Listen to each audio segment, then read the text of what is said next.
नमस्कार, जवाहर झारखंड देख रहे हैं आप। आपके साथ मैं हूं शिप्रा झा। बुलेटिन की शुरुआत बड़ी खबर के साथ। रांची से बड़ी खबर है, जहां हॉकी टीम में झारखंड की 4 खिलाड़ियों को शामिल किया गया है। निकी प्रधान, सलीमा टेटे का चयन हुआ है और इसके साथ ही संगीता कुमारी, ब्यूटी डुंगडुंग का भी चयन हो गया है। स्पेन में FIH टूर्नामेंट में ये चारों खिलाड़ी हिस्सा लेंगी। नेशनल हॉकी टीम में झारखंड का दबदबा देखने को मिला, जिसमें 4 झारखंड की खिलाड़ियां टूर्नामेंट में खेलेंगी।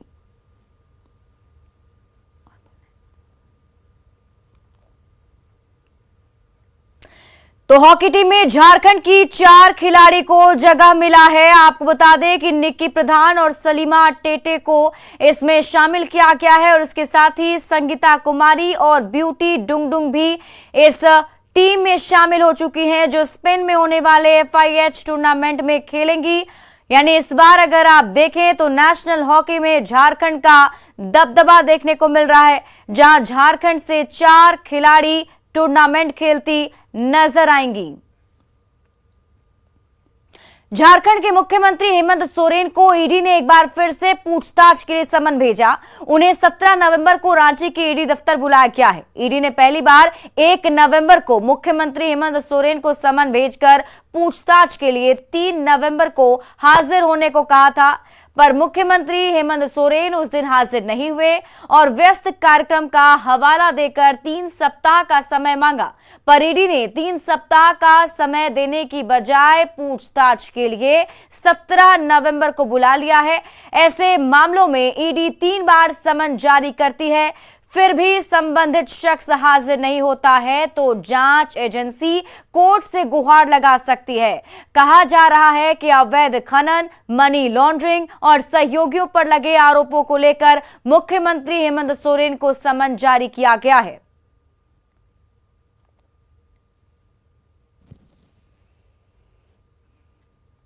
झारखंड के मुख्यमंत्री हेमंत सोरेन को जारी ईडी के दूसरे समन पर अब झारखंड में सियासत गर्मा गई है। जेएमएम ने इसे जल्दबाजी में उठाया गया कदम करार दिया, तो बीजेपी ने कहा कि जांच एजेंसी अपना काम कर रही है।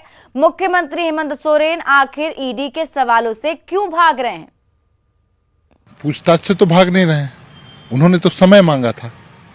उनकी व्यस्तता जो कार्यक्रम चल रहा है उसको देखते हुए उन्होंने समय मांगा था और मुझे लगता है वो जो समय मांगे थे उस समय पर अगर उनको बुलाया जाता तो एक अच्छा मैसेज जाता। लेकिन किसके इशारे पर और किस मंशा के तहत इतनी जल्दीबाजी दिखाई जा रही है। खैर जो भी हो, माननीय मुख्यमंत्री महोदय कानूनविदों से राय लेकर जो भी होगा उचित निर्णय लेंगे। तो उनके मांग के अनुरूप ही ईडी ने स्थापना दिवस के कार्यक्रम के पश्चात 17 नवंबर को उन्हें पुनः पेश होने के लिए समन जारी किया है। भारतीय जनता पार्टी यह मानती है कि कानूनी संस्थाओं के प्रति सम्मान का भाव हर व्यक्ति में होना चाहिए और विशेषकर जो लोग उच्च पद पर बैठे हों, अगर उनके द्वारा कानूनी संस्थाओं का सम्मान किया जाए तो इससे समाज में अच्छा संदेश भी जाता है। मुख्यमंत्री पेश हों, कानून में सहयोग करें और जो भी तर्क उनके पास है संस्था के समक्ष रखनी चाहिए, ताकि उनको जो सुनवाई का अवसर दिया गया है उनका वो बेहतर ढंग से उपयोग कर सकें। गोड्डा के बीजेपी सांसद निशिकांत दुबे ने ट्वीट करके मुख्यमंत्री को जारी ईडी के दूसरे समन का स्वागत किया है। उन्होंने कहा कि जो लोग सुप्रीम कोर्ट के जजमेंट से खुशी मना रहे थे, वो ईडी के दूसरे समन पर क्या कहेंगे। साथ ही उन्होंने मुख्यमंत्री से कानून का सामना करने की भी अपील की है। ये ट्वीट हम आपको दिखा रहे हैं, निशिकांत दुबे का ट्वीट, जो उन्होंने ट्वीट करते हुए लिखा है कि मुख्यमंत्री जी को दोबारा 17 नवंबर को हाजिर होने के लिए कहा गया है। अब उस पर वो क्या कहेंगे।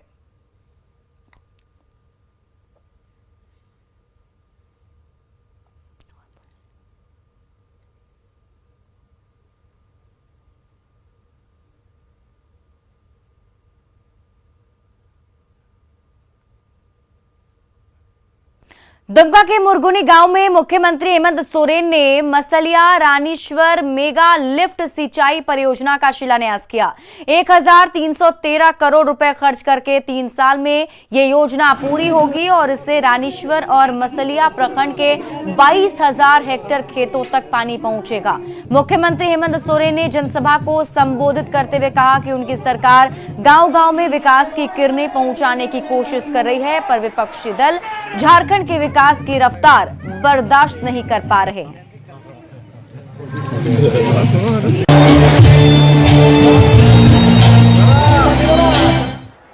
ये लोग सहयोग नहीं करते, बल्कि इसका विरोध करते हैं।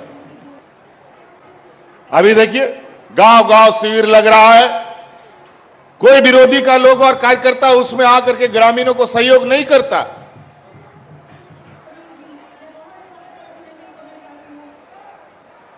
और आज जो रोज किसी ना किसी पंचायत में, किसी ना किसी गांव में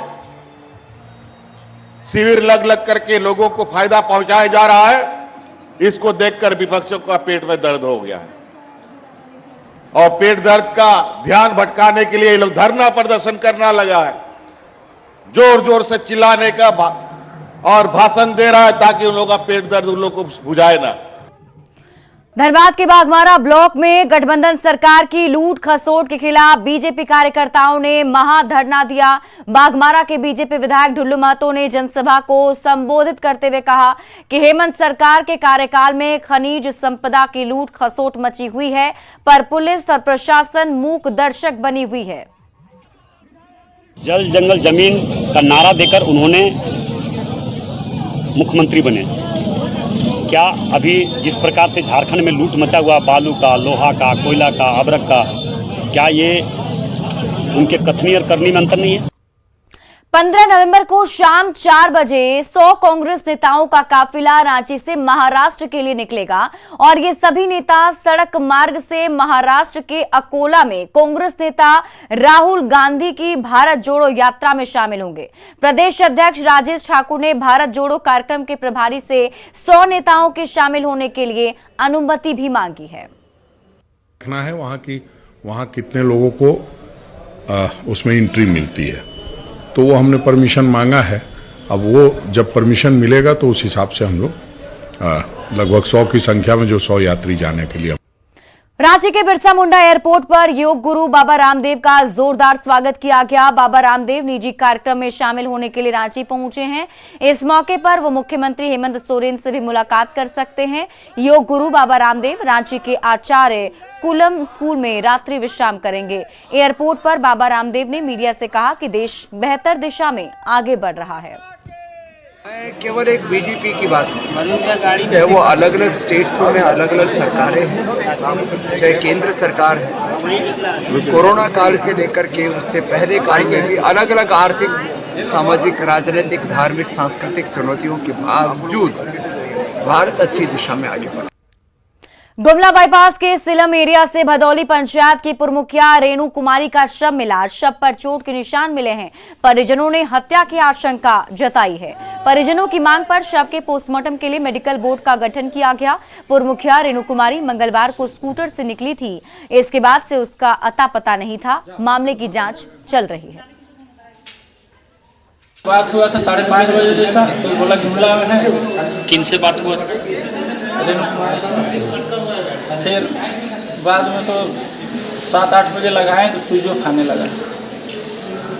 तो आपको क्या लगता है, क्या ये मामला मर्डर है? गोड्डा में आदिवासी समाज ने जल, जंगल और जमीन की रक्षा के लिए काराम पूजा की। इस मौके पर धान की बालियों को तोड़कर मांझी स्थान पर चढ़ाया गया और इसके बाद धान की कटाई शुरू हुई। मान्यता है कि इस पूजा से बेहतर उपज होती है। साथ ही ये पर्व समाज को एकजुट करता है। इस दिन ढोल, नगाड़े, गीत और संगीत के साथ आदिवासी समाज ने नाच गाना भी किया।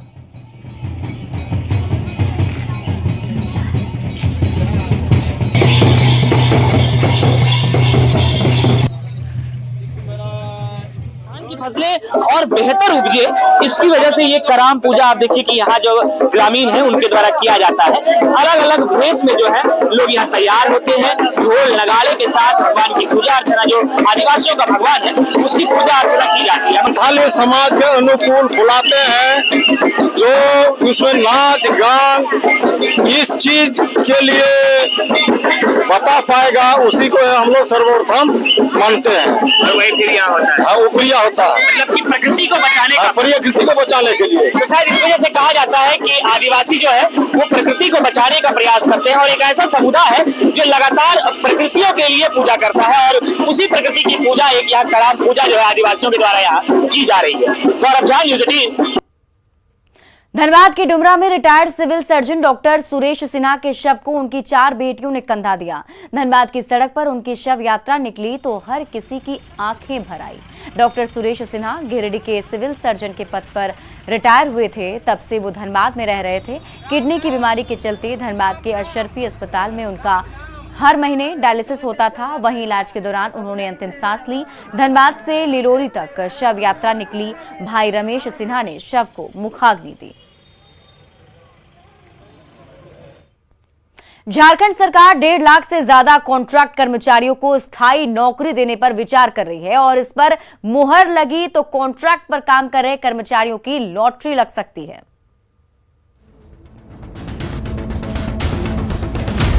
ये है वीना कुमारी। 16 साल से बिना थके नर्स का फर्ज निभा रही हैं। कोरोना काल में मरीजों की तीमारदारी करते हुए खुद 3 बार कोरोना पॉजिटिव हुई, फिर भी हार नहीं मानी। पर जब भविष्य के बारे में सोचती हैं, तो इनका हौसला डगमगाने लगता है। इस उम्मीद पर ही जी रहे हैं कि 16 साल हम लोग को पूरे होने जा रहे हैं, लेकिन सरकार अभी तक हम लोग को लिए कुछ भी नहीं कर रही है। क्या होगा, हम लोग कैसे कटेगी हम लोग की जिंदगी। छोटे छोटे बच्चे जो स्कूल में पढ़ रहे हैं, ना ठीक से खाना मिलता है, पीना मिलता है, ना स्कूल का फीस भरना पड़ता है। इतना कम पैसा में हम लोग की जिंदगी गुजर बसर करना बहुत मुश्किल हो रहा है। कुछ ऐसा ही हाल है वंदना राय का। वंदना 2007 से ANM का काम कर रही है। इस दौरान कितनी सरकारें आई और चली गई। साल 2014 में हेमंत सरकार ने जब 900 से ज्यादा कॉन्ट्रैक्ट नर्सों को परमानेंट नौकरी दी तो इनकी भी उम्मीद जागी। तब से अब तक इन्हें अपनी नौकरी के परमानेंट होने का इंतजार है। और घर जाने के बाद हमारे बच्चे भी पूछते हैं, मम्मा आज क्या हुआ, परमानेंट का बात हुआ कुछ? क्योंकि बच्चे भी हमारे डिमांड करते हैं, तो हम बोलते हैं बेटा हम लोग सीमित पैसे में जीने वाले लोग हैं। राजीव कुमार संविदा पर काम करते हैं। इनका कहना है कि रोजगार की सुरक्षा से ही परिवार की सुरक्षा जुड़ी हुई है। अगर मन में नौकरी जाने और रहने को लेकर संशय रहेगा तो काम में मन कैसे लगेगा। कोई भी व्यक्ति सरकार की सेवा इसीलिए करता है कि उसका परिवार सुरक्षित रहे, और 60 साल तक अगर वो सुरक्षित महसूस नहीं करेगा तो वो सरकार को अपना संपूर्ण नहीं दे पाएगा।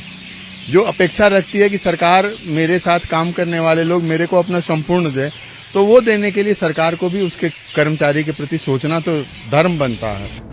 न्यूज़ 18 ने जब DRDA सेवा संघ के प्रदेश महासचिव से बात की तो उन्होंने कहा कि सरकार ने इस पर विचार करने का ऐलान तो किया था, पर अब तक इसे लेकर कोई बैठक नहीं हुई है।